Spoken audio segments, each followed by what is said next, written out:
Dünün hali nice. Şu kamçı. Araba çarpacak.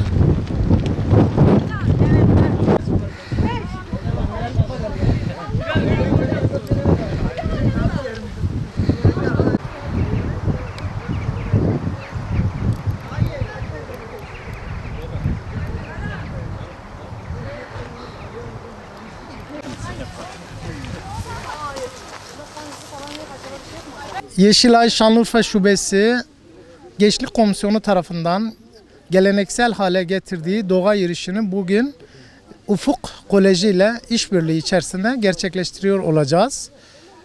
Bizim bu programdaki amacımız hem sağlıklı yaşamak, hem doğayı keşfetmek, doğanın içindeki güzellikleri görmek, hem de aktif zaman geçirmek ve beraberce zamanı daha neler yapabileceğimizin fikrini ortaya koymak.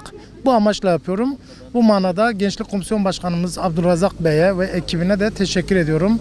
Ayrıca Ufuk Kolejimize de çok teşekkür ediyorum.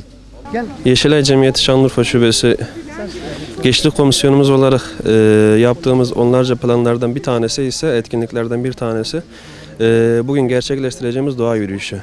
Bununla beraber doğa yürüyüşüyle gençliğimize ve haberde yayınlanacak diğer büyüklerimize sporun, yürüyüşün faydalarını bir nevi göstermiş olacağız. Gençlerimizle nasıl faydalı şeyler yapacağımızı göstermiş olacağız inşallah. Bu yürüyüşün gençlerimize ve diğer insanlarımıza bir vesile ve fayda sağlamasını Yüce Rabbimizden niyaz ediyoruz.